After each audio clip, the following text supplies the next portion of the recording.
Comparison is the thief of all joy. That's what they say, right?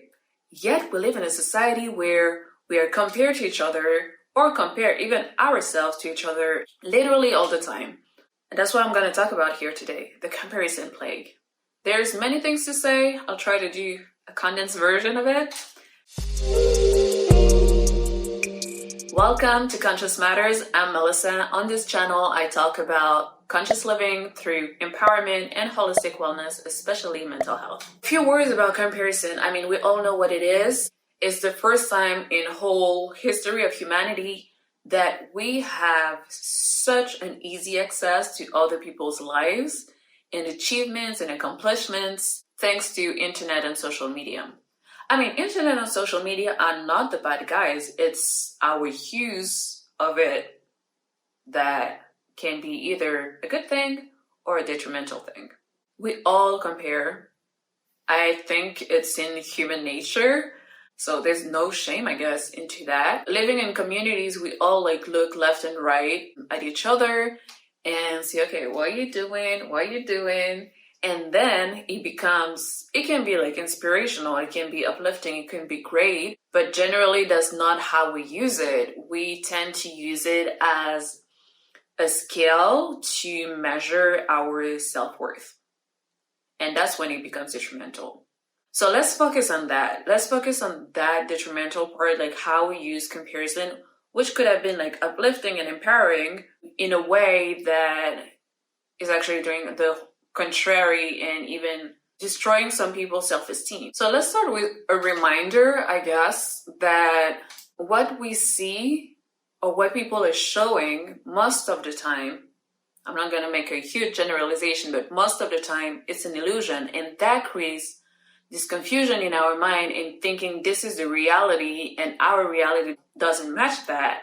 So if it doesn't match that, then we're behind, or we're not good enough, or we're not doing enough. And I say illusion because a lot of people are actually playing a part. I mean, we kind of all do in a way, because we all have this public persona, the way we act at work or in professional settings is most definitely not the same way that you will act with your parents or your siblings or your friends, or even when you're by yourself. Obviously, we multidimensional, so we will adapt to our environment and to the people that are in front of us. However, some people push it to a certain extreme and live in a world of make-believe.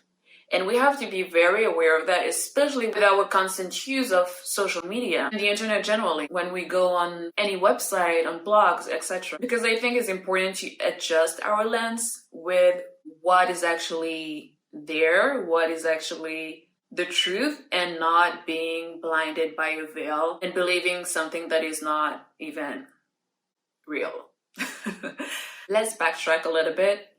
What I meant with people playing a part is and people pushing this public persona to a certain extreme is that they lose the authenticity. And in our capitalist society, we kind of change the set of priorities and values in a way that materialism is at the very top.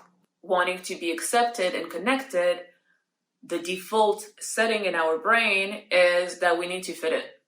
So to fit in this society, this capitalist society, it's all about showing off and living in a life that is all smoke and mirrors.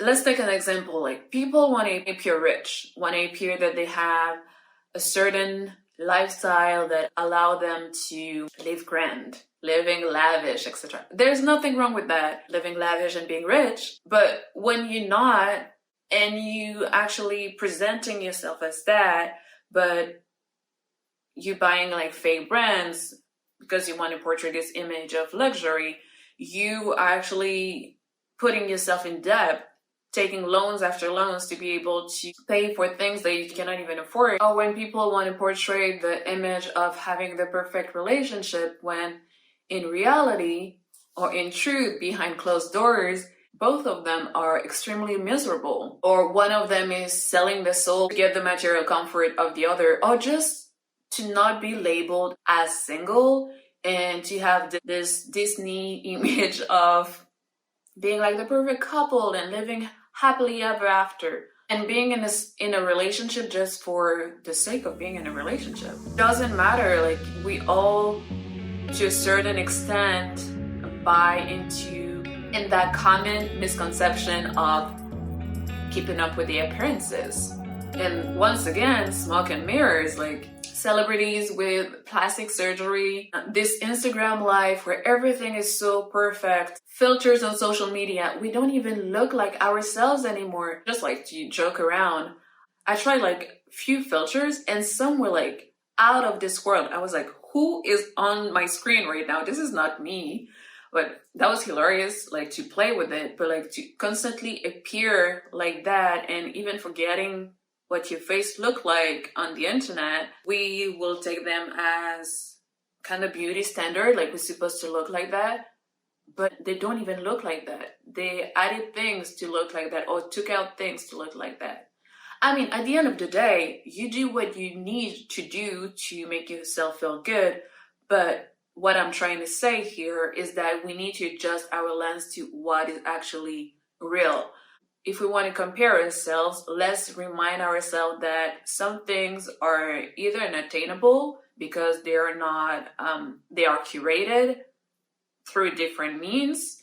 And if we think that we can achieve that just us by ourselves, it's not going to be possible, and we're always going to be disappointed and put ourselves down like that. So it's important to be like fully aware and in acceptance in a way that in this context, when comparing, the scales are not balanced at all.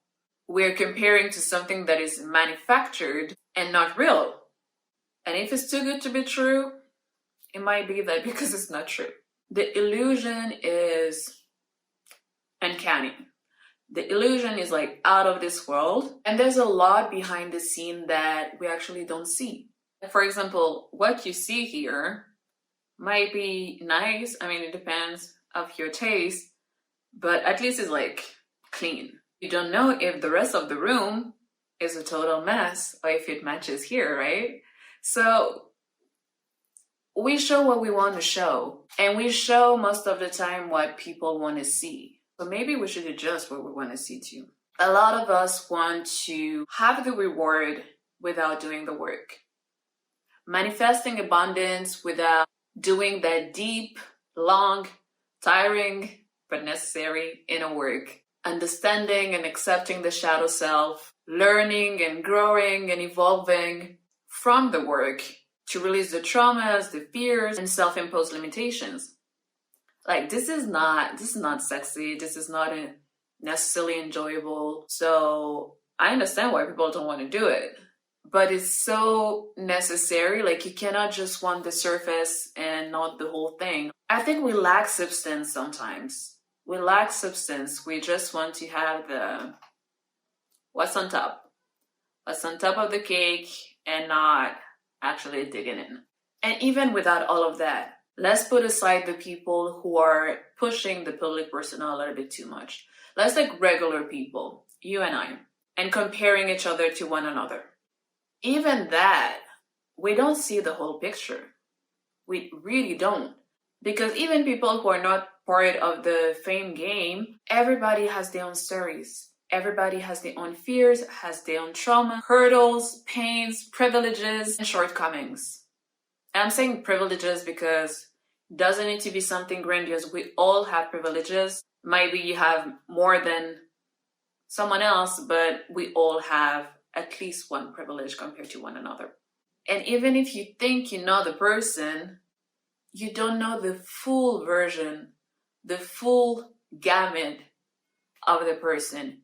You don't know the full story. You don't know all of their past experiences. You don't know what's in their mind. You don't know. We don't know. So we cannot compare realistically. We cannot. We have to emphasize on self-confidence. Like the more we'll be confident with our own self, our own gifts, our own personality, our own essence, with everything that we can bring to the table, truly knowing who we are and being, when I say that, like knowing who we are, of course, all of the good stuff, but also all of the bad stuff, all of the bad stuff, like all of the shortcomings of the different facets of you. Because it's not all light and love, but it's also not all dark and sad. It's a combination of both. It's the yin and the yang, the light and the dark. We're supposed to be complete. We're not supposed to wait for someone or something, or maybe a job, a partner, friends, etc. to fill our cup. It's about filling our own cup with the good, bad, and ugly, but also the pretty and the fun and everything that is also enjoyable. So being aware of it, being an acceptance of it, trying to better what you can better and accept the rest. There's always room for improvement, but it's important also to accept what is right now and work from there. Build our confidence and living intentionally. And that's the other thing, because when you live intentionally and you don't do things just for the sake of doing them, like I was saying at the beginning, when you know yourself, you know what drives you, you know what inspires you, you know what will bring you joy, will bring you fulfillment, you won't waste your time doing the other things, right? Oh, it's just me. No, it's not just me. So living intentionally is so important, like to be grounded and to have like this, having a destination, like even though it's not very clear, you still need to kind of follow a path that feels aligned with your soul, something that feels true to you. But for that, it's so important to let go of outdated thinking and also the illusion that is projected onto us. Once again, doing everything with intention, not just for the sake of doing it. Be loyal to your heart, do the work. Patience is a virtue, and that is not only a saying, it is true. It is true. Try it and test it. Honestly, do the work. It might take longer. It might require much more effort and sacrifice. It might get on your nerves. It might not be happy all the time. It might not be satisfactory right away compared to the road of facade and keeping up with the appearances. But going on that route of being loyal to your heart, of doing the work, of being patient, of putting the effort, the time, the sweat, the tears, will only bring you lasting results. But it's okay, because you're not going for make-believe. You're going for what is true, what is raw, what is authentic. So my advice for you, for me, keep your eyes on the prize. Keep your eyes on the prize. Hold your vision. Take breaks when it's too much. Breathe. Recalibrate. Recenter. Adjust along the way. It's not going to be perfect. Actually, I've heard something today which was like, wow, incredible. Even though it was very simple, but it's incredible. As a recovering perfectionist, the woman said, we value progress over perfection. I was like, oh. So keep progressing. That's what matters. You want to do it right. Build a strong foundation and not a foundation built on sand. Building long-lasting change instead of something that you can easily scratch the surface of. Quality work brings quality outcomes. It's just like when you make yourself some food.